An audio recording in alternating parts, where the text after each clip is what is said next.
തെരഞ്ഞെടുപ്പിന്റെ ചൂടിലാണ് നമ്മുടെ മുന്നണികൾ. വയനാട് മേപ്പാടി പഞ്ചായത്തിലെ UDF സ്ഥാനാർത്ഥികൾ പ്രചാരണം ആരംഭിച്ചത് എവിടെ വെച്ചാണെന്ന് നിങ്ങൾക്കറിയാമോ?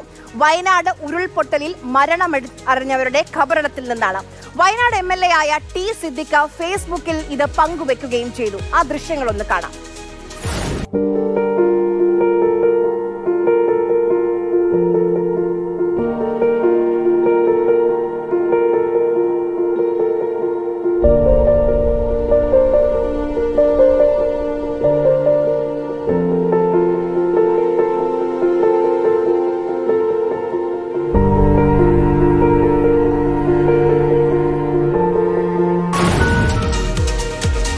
വയനാട്ടിലെ ദുരന്തബാധിതരെ കോൺഗ്രസ് ഓർക്കുന്നുവെന്നറിഞ്ഞതിൽ വലിയ സന്തോഷമുണ്ട്.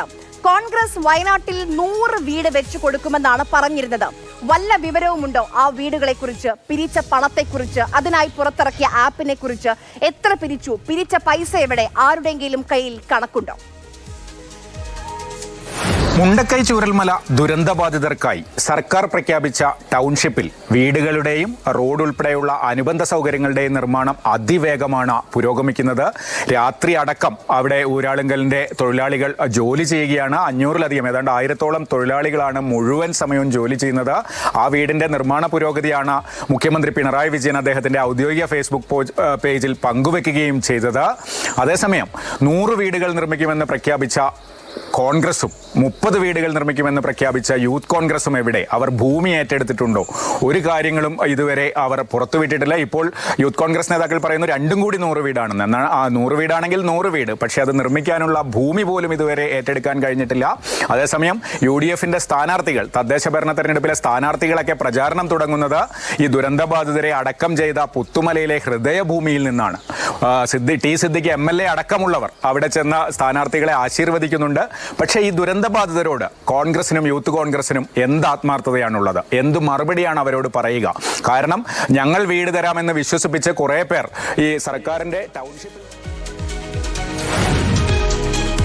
കമൽ ചോദിച്ചതുപോലെ ആരെയാണ് പറഞ്ഞു പറ്റിക്കാൻ ശ്രമിക്കുന്നത്? അപകടം നടന്ന് ആ ദുരന്തം കഴിഞ്ഞ് 1 വർഷം കഴിഞ്ഞു. ഇതുവരെ ഭൂമി പോലും കണ്ടെത്താൻ കോൺഗ്രസിന് കഴിഞ്ഞിട്ടില്ല. എങ്ങനെയാണ് ഉരുളെടുത്ത മനുഷ്യർ ഉറങ്ങുന്ന ആ മണ്ണിൽ നിന്ന് റീൽസ് ഉണ്ടാക്കി പോസ്റ്റ് ചെയ്യാൻ കഴിയുന്നത്? ഇന്ന് മുഖ്യമന്ത്രി പിണറായി വിജയൻ ഫേസ്ബുക്കിൽ ഒരു വീഡിയോ പങ്കുവച്ചിട്ടുണ്ട്. വയനാട്ടിലെ മനുഷ്യർക്കായി സർക്കാരിന്റെ മാതൃകാ വീടിന്റെ നിർമ്മാണ പുരോഗതി ആ വീഡിയോയിൽ കാണാം.